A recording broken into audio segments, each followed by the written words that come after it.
Welcome, everyone, to our second session of Gurdjieff Unveiled, sponsored by the Theosophical Society of America. Our hostess is Mary McNaney, and she's here to help with anything you have problems with. So our facilitators are Sy Ginsburg, who is the author of this book, and Harry Gray, and myself, Gwen Mayer. And I'm more like, I'll fill in, but these two guys, I depend on them to carry the load here. So even though I talk a lot, y'all will hear me interrupt quite a bit. So last week, something came up about the magnetic centers, and I had put some drawings for y'all to look at. You can, you're going to find that there are all kinds of graphs about centers. The magnetic center is not one of those things, but we're going to be talking about the centers. You can up on your, well, where is it? You can make these bigger if you want. I think I can even make them bigger. Yeah. But what I want Sy to do is to talk about the magnetic center, address it, and then I'm going to send you something Sy wrote us, Harry and I, that would be explaining it. So Sy, if you don't mind doing that, please. No, thank you, Gwen. During last week's session, someone brought up about the magnetic center, and we didn't have time to deal with it. And I said that I would talk about it this week.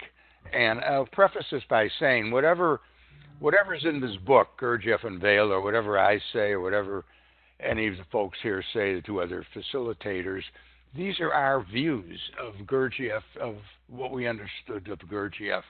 What's really important, if you're new to this particularly, is Ouspensky's book, In Search of the Miraculous. And the reason it's so important, it's not only comprehensive, but the majority of that book is in Gurdjieff's words. Ouspensky, who was an accomplished journalist, among other things, mathematician, writer, he was able to remember and write down what Gurdjieff said at many, many sessions that they had. And so In Search of the Miraculous really gives, in most of it, gives Gurdjieff's explanation of these principles in his own words.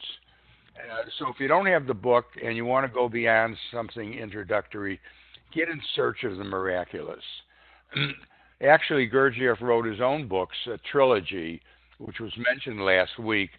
And eventually, if you stay with this, you'll want to get into this very difficult material. But for now, if you don't have anything else, get In Search of the Miraculous. And what I'm going to talk about now, you'll find it's on pages 199 to 204 of In Search of the Miraculous. And so what I'm going to talk about are centers and magnetic center. Now, last week we talked about centers, and we can start out by saying that Gurdjieff called us three-brained beings, and in that sense, each brain is a center. And he divided us up, and other psychologists have also, into a mental, an emotional, and a physical part. So three parts, and these are the three brains of the human being. Now, it gets more complicated than that because Gurdjieff then subdivided the physical center into three parts. What he called the moving center, that's the part of our physicality that where we can move our arms, or walk, all these things we do. The instinctive part, there are things built into this machine in which we live, like breathing, like the flow of the blood. It's sort of automatic. We don't interfere with it, but it's part of the moving center. And the third part is the sexual part of the moving center, which we talked about last week, is very powerful.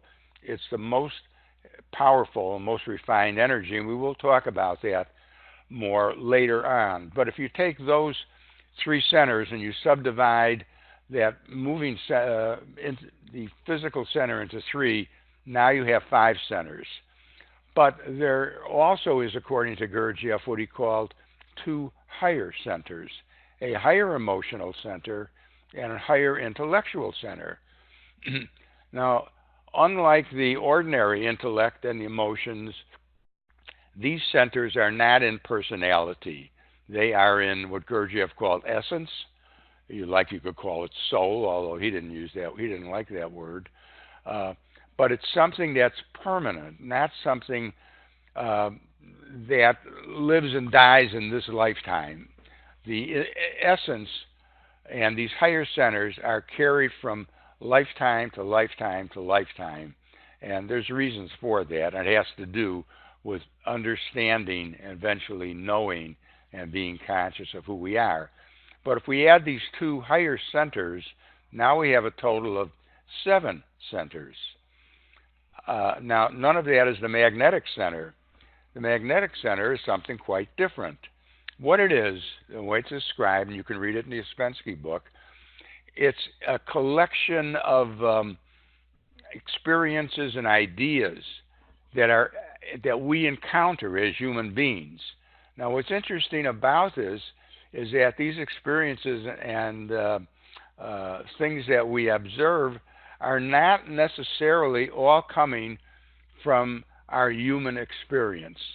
Some of these, and Gurdjieff called them influences, come from what he called the higher levels of humanity, higher centers of humanity. And this is the realm of the masters, whether it's Blavatsky's masters, Morya, Kudumi, Dwalkul, or Gurdjieff, the man who taught me saw Gurdjieff as one of these masters, or the people around whom religions were founded over the years: Jesus, Moses, Mohammed, Krishna, Gautama. These are all higher influences, and in some cases they take human form to come in and help the rest of us. So they're the ones who put out these ideas, and Gurdjieff called these esoteric or C influences. Now, we are not capable of understanding C influences, but what happens is that they get mixed with what Gurdjieff called A influences. A influences are the influences of the experience of life. And then he said there's something in between, which are B influences. And the way we can understand higher influences coming from higher levels of humanity, inner planes, if you like, is to understand that B influences are C influences, which have been, in a sense, diminished or distorted somewhat from the true C influence. The example I like to use is the word love. Love as a C influence is very much different from what we call love in our ordinary life, which is really a combination of A influences and C influences, which give us this B influence. Now, I'm trying not to be too confusing, but these are the principles, some of them, of Gurdjieff's teaching, and so we want to at least understand something about them. So these are the A, B, and C influences that impact us and impact these centers. Now, what a magnetic center is it eventually we accumulate enough of these C influences in the form of B influences that it begins to change our outlook on life. I can speak personally about this. My outlook on life was changed very much, first through events that happened in my life and then through a study of this kind. So magnetic center, when enough of these influences accumulate, the way Gurdjieff put it, they start going around and around and form a center in us, a center which is attracted not so much to the mundane experiences of life, which we all have enjoyed, but to something much deeper. So in that sense, magnetic center is not a center in the sense that we talk about these 3 or 5 or 7 centers, but it's this confluence of influences which begins to change us. And Gurdjieff used a word for that, metanoia. It's a Greek term, and it means change of viewpoint. Somewhere, for some of us, and this would include all the people in this group, if you weren't affected, if you didn't have some kind of change of viewpoint, what he called metanoia, you would not be interested in these ideas. You'd be much more interested in this coming Sunday's Super Bowl game. Got it? So that's Sy's take on the magnetic center, and I welcome anybody else to comment on it if they like. I'll just say over. Well, I think we need to move on to, because we're going to take up magnetic center as we move on. So I want to stay as much with lesson 2 as we can. And so, Sy, you're going to give something about self-observation since it's the meat of the work. This is the meat of the work, self-observation and self-remembering. And so it's going to be important that you understand this. So, Sy, you want to start on this? Actually, you have a diagram, Gwen. It's copied from, it's on page 19 of Gurdjieff Unveiled, but it's copied right out of Ouspensky's In Search of the Miraculous. And it's a double arrow, it's 2 arrows. There it is. I don't particularly like this presentation, but it's just Sy's view. And the reason is that it's talking about dividing the attention.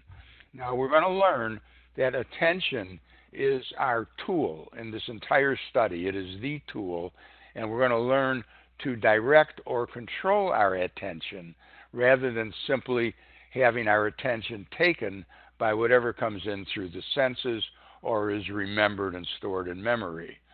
So as you can see, this is a simple way to put it, and the way it was put is that, now this is Ouspensky, not Gurdjieff, but it's in Search of the Miraculous. And Ouspensky says, when I observe something, my attention is directed toward what I observe. For instance, you might be observing Sy, seeing him on this video, listening to him, and this is our ordinary use of attention. Sy, I am taking your attention. Now, an intentional effort is required to begin to change this. And that effort is called by different names, self-remembering if you like it. But at the same time as Sy is taking my attention in this example, I make an additional effort to include myself, the experience of myself, my physical self, which is perhaps easiest, and then the mind and the emotions in the attention. The reason I like to say it's not dividing the attention, it's expanding the attention to include more. However, it might be easier for you to see it as dividing the attention. But this is the key. This is the primary key to Gurdjieff's practical work, is work with the attention. So I'll stop right there. Well, I wanted you to address how in this past week, people shared what they did. I wanted you to address how that is self-observation. What part of self were you observing at that point? Well, okay. Some people brought their self-observations. I brought one. Harry brought one. A few other people brought some things.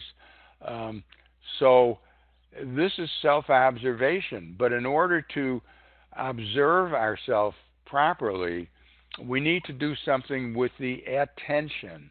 We either need, if you like, divide it so that you include the experience of yourself in your attention, or expand the attention to include the experience of yourself. I'll give an example.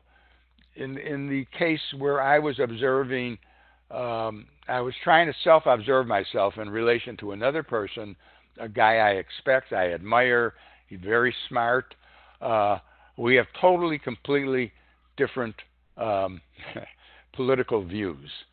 And I could see that if I didn't make this effort, I would simply get absorbed in my negativity toward his political views. Now, that's not putting myself in his place. If I could really put myself in his place, then I might understand his political views more correctly. But most of the time, we don't do that. So we have to make this effort to, in the case of what I did, and most practitioners of Gurdjieff work do this, is to use the physical body as a device for withdrawing some of the attention from these outer identifications. So what I saw, what I always do when I can remember, is to come back to the sensation of my body. There's all kinds of ways to sense it. Right now I'm sensing my butt on this chair in which I'm sitting.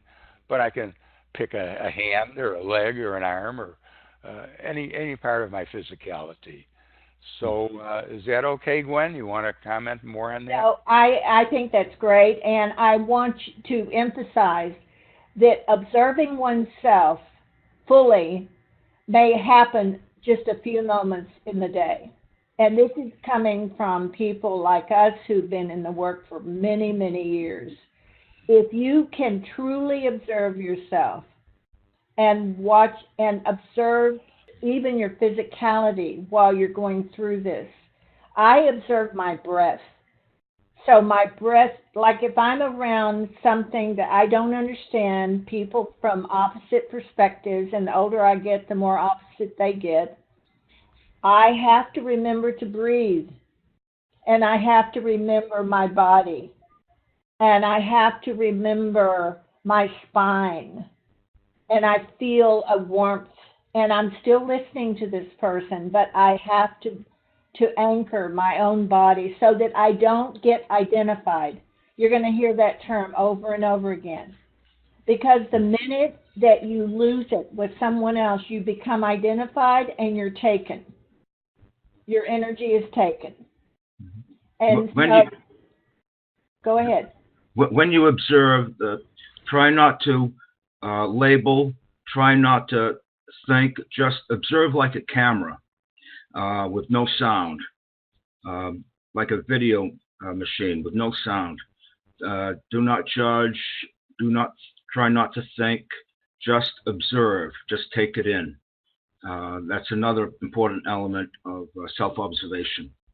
I put a sign up here from Gurdjieff. I've got a lot of quotes from him. Self-observation brings man to the realization of the necessity of self-change. And in observing himself, a man notices that self-observation itself brings about certain changes in his inner processes. That's what makes this all worth it, because you start noticing that change in yourself. He begins to understand that self-observation is an instrument of self-change and a means of awakening. And then we're going to work with expanding consciousness, because that's what this work is about, is becoming awake and expanding to a higher level of consciousness. And Sy handles this perfectly well in the book. And I'm going to turn this over to Harry to explain the levels of human consciousness. And this chart is to be read from bottom up. So, Harry? Okay. We're reading it from the bottom up because a coma is the lowest form of consciousness, and objective consciousness is the highest form. So we are going to discuss it from the bottom up. No consciousness, coma, it's beyond sleep. You're not even at the level of sleep. Usually you see this with patients in hospitals and so forth. Sleep is our nighttime sleep when we dream, whatever. Sometimes we can almost wake up when we're dreaming, when we're sleeping at night. And sometimes we're even aware of when we dream. And sometimes a few of us can even control the events of the dream, but we're still asleep. That is still nighttime sleep.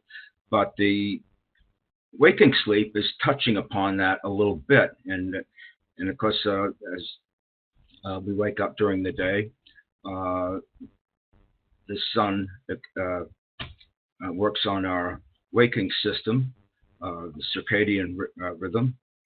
biorhythm, what have you. So during the day, we're awake. We go about our daily lives, having breakfast, going to work, going to school, whatever. But it's waking sleep. Our attention is not necessarily on ourselves. We're not working on ourselves. We're struggling with it. We're negative. Little things from the outside bother us. It's the nature of waking sleep during the daytime for the normal person who is not working on himself or in the work or in the system. And everything can take our attention. We have no control over our attention because everything takes it. This is called being identified. We become with what it is that we are looking at, so to speak. And then something happens, perhaps what little self-consciousness or self-awareness we may have acts upon that and brings that up a little bit as we continue to work on ourselves with techniques and methods from our teachers. This self-consciousness is, you could include people who are in the work, who know about self-observation, self-remembering, attention, struggle against falling asleep, struggling towards increasing our attention and becoming more conscious. And through self-observation and self-remembering. This is the third state of self-consciousness, and perhaps maybe even be the longest one to work on. It takes years and years and years before we can get up to, if we get up to, objective consciousness, where we are in a permanent state of self-awareness, self-remembering, and our attention is constantly divided. And we can, by becoming this, some of us at this stage could become teachers for other people, and we can go down to the lower levels and work with these people, and then intentionally work on self-consciousness and relative consciousness.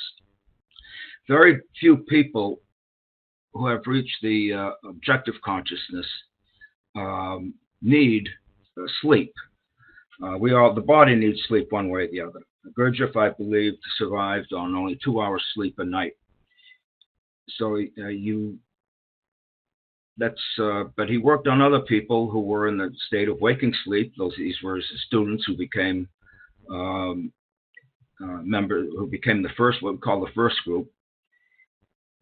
And later they obtained self-consciousness and awareness and became teachers of themselves. And had their own students and following, but they would teach what they learned from somebody who was in objective consciousness. And in our system here, it was Mr. Gurdjieff. Related to this, and it comes up a little later on in this chapter, but I'll mention it anyhow. Harry was talking about objective consciousness.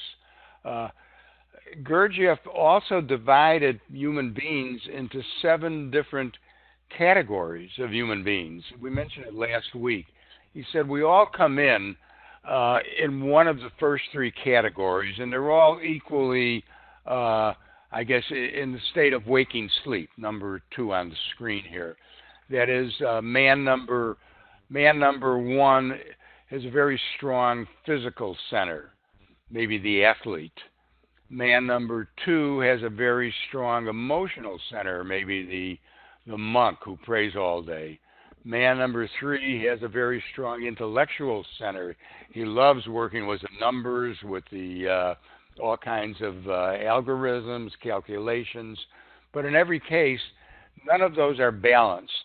So as part of this work, and what we're attempting in this self-observation, is to become what Gurdjieff called a man number 4, balanced man.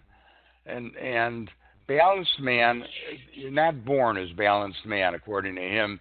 You become balanced by working on the parts of yourself which are not strong, so that your 3 centers all become strong.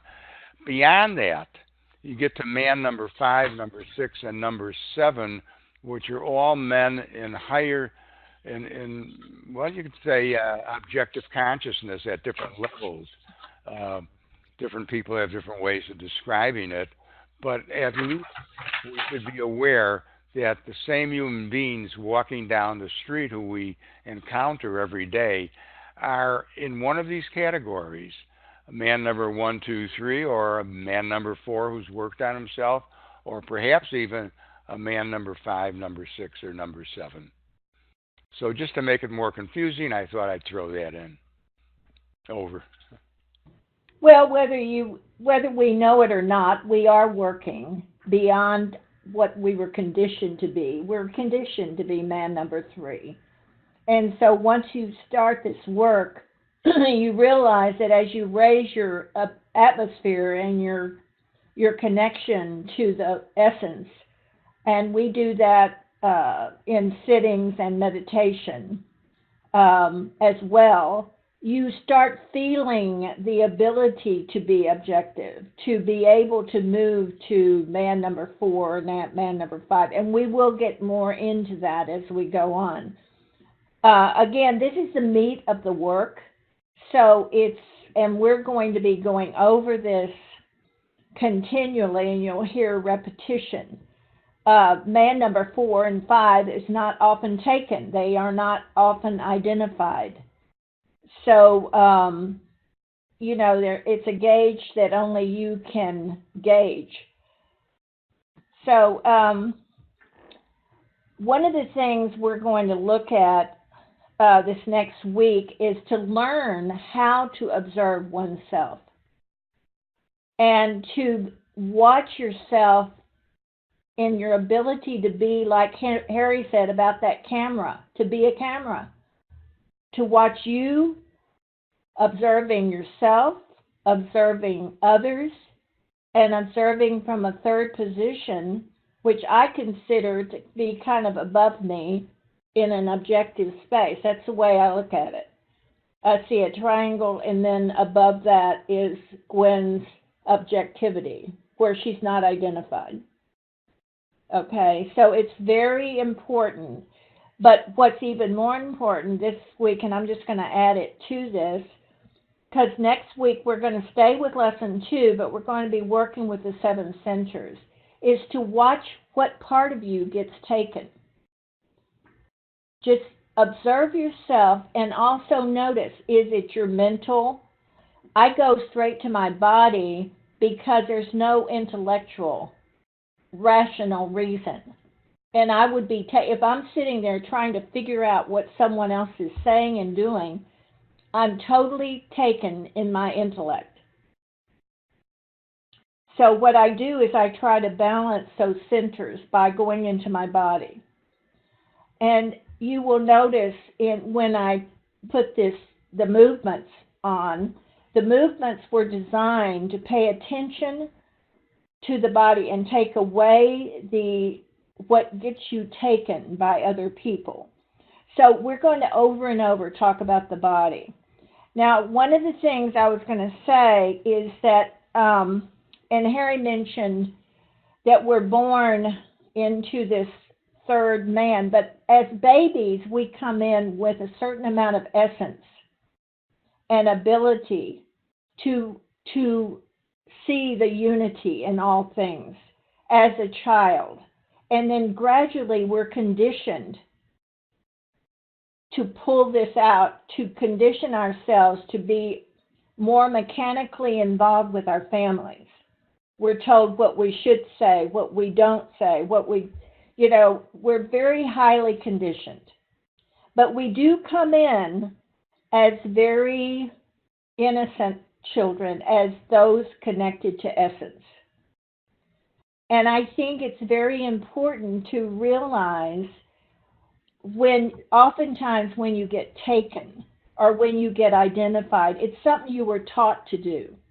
Like, I shouldn't interrupt, I shouldn't do this, I shouldn't do that. And I was taught manners. Speak when spoken to. Don't interrupt an adult. You see, and I'll be 77 this year. And I'm still wrestling with that myself. I mean, I'm sure y'all don't see me wrestling with it, but I do wrestle with it. Children are to be seen and not heard. If I'm around children who are undisciplined, I still have a lot of problems with that. So I have to really get into my body. Most of the time, I have to get into my body in order to even understand how to observe myself. So I am going to, Sy or Harry, y'all have anything to say? Briefly, I just wanted to use the analogy of an egg. We've all seen eggs and opened them up and know what they look like. You take an egg that is fertilized, the yolk. While it's in the process of incubation, it's taking its nutrition from what we call the white, and over a period of time, the white diminishes and it becomes part of the yolk, and it turns into the chick. That is pretty much what we are like in the womb. But what the chick does before it begins to hatch, it pecks at the shell from the inside. This is what makes it strong. The shell represents personality in life, and what we have to do so we can grow and come out of our shell and increase essence is to keep pecking at our false personality, which makes us stronger. If the chick cannot break through the shell,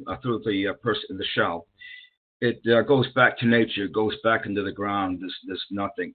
But if it can break through the shell and become something else, become stronger, then there are many, many more possibilities available for that chick, which could become a chicken or rooster or whatever.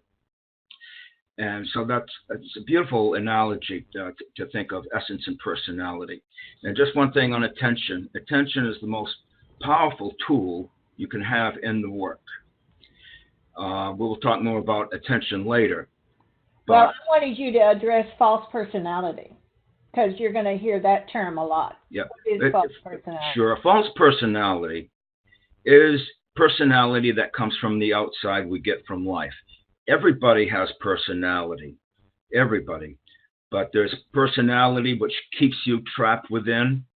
There's personality which can expand and be beneficial for yourself and mankind if you know how to work with it. It's the false personality we want to work on and use in our work. We will all have personality, but it won't be, it's not necessarily false, but it's the false personality we want to get rid of. You'll hear it discussed as false personality and personality. Well, and false personality is where you get identified. Right. And you, in that... And it keeps you asleep. Yes. The pecking is actually a form of self-observation. Mm-hmm. It is the ability to see yourself in an objective sense. To do that, you got to call a stop. To just call a stop in the moment and then direct your attention. Attention is very, very powerful, and so we'll talk more about it. Yeah, we're going to do stop exercises next week, so that is going to be very important. But this observation is basically what we're going to follow through all the time. This is just a way of looking at it. So, Sy, do you have anything to say before we move on? No, I think you've covered it very well. And I'm glad you put this up, Gwen, because I know you like this diagram better, in a way I do too, because it, well, maybe you can explain it because you drew the diagram, but it's a way of showing not the dividing of the attention so much as the expansion of the attention to include ourself within it. Do you want to comment on your drawing? I like y'all's comments more than I like my comments. Carol, do you have something to say about this? Carol, you've been in the work quite a bit. You know how to speak through this. I don't think I've ever seen this particular drawing. Did you actually draw this? No. No. Okay. I guess what I'm looking at is the divided intention, and looking at the man looking at the tree and seeing himself looking as well. It reminds me, I'm always thinking of experiences, and there was a time, it was shortly after my father passed away, maybe a week or two, and I remember walking outside one day and seeing the sunset, and as I was watching it, it was so profound, and I felt like I could see myself and I could see the sunset, and I felt like we were all one. And those are the kind of things, I mean, that's one of the key things that I hang on to remember how beautiful that experience was, because it's not easy to do this every day, and it's rare. I think Sy said, or somebody said, that we won't remember. Maybe you said it, we won't. We'll go through the whole week, we'll go through a whole day, we get these homework assignments and we think we're going to do them, and then we show up at our meeting, if we remember that, and we don't always remember ourselves. But when it actually happens, then maybe that's part of the self-remembering triangle there, that it just becomes so profound that you don't want to stop. I don't want to stop. That's, I guess, what I have to say about it. Bravo. Great explanation. And in that triangular diagram in the lower left there, in a sense, you could say we are the sun, or we are, which we are. We are, in Gurdjieff's term, endlessness. And so there we're including the experience of the body, the personality, and what's being observed. It's an interesting diagram. And she used the idea of going and looking into the sun. You can tell your little story about Starry, Starry Night. Talking to Sy? Yes, I am. Oh, well, it was in lesson 1, and what was recounted were Gurdjieff's words. You could read them again. It's an instruction. He tells you, go outside. I know up north where you have a lot of snow, you haven't had many clear nights, but find a clear night, go outside, look up at the sky, and see or think or imagine all those different worlds, and on how many of them may be sentient life, in some cases inferior to what we know is life on Earth, in some cases vastly superior to it.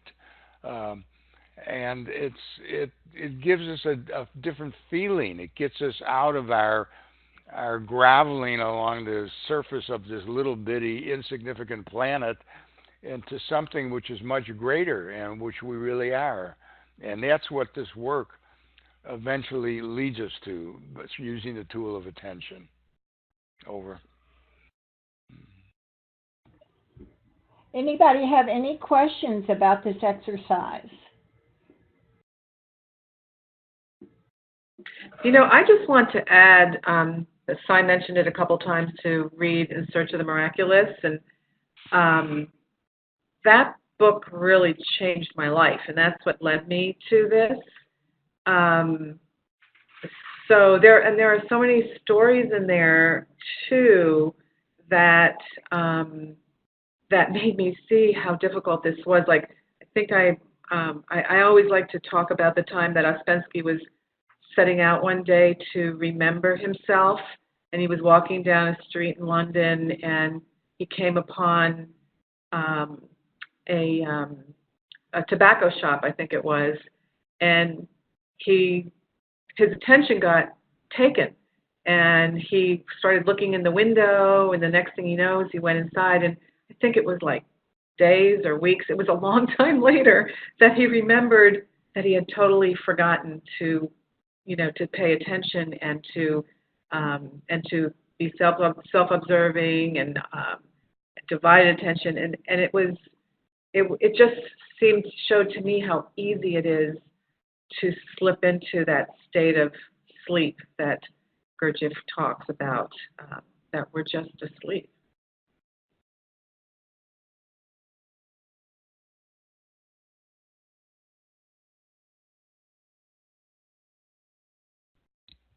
Yeah, mindfulness is another term for what we're talking about. Gurdjieff didn't use that term, but more recent psychologists have used it extensively.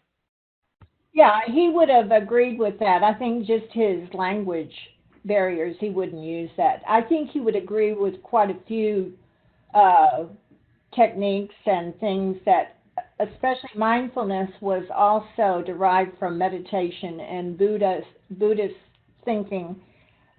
So it's a matter of, he was very steeped in Eastern philosophy.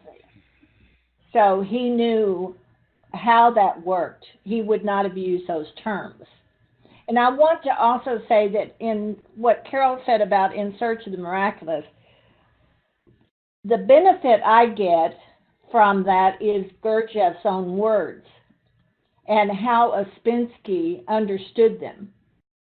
And so Ouspensky, you have to hand it to him to be able to write a volume of books like this with Gurdjieff's own words had to be something. You know, he studied with him, he talked to him all the time. Gurdjieff's own writings are pretty awesome, but Ouspensky, the way he put it together is invaluable. So, guys, I'm going to ask that Mary close the recording.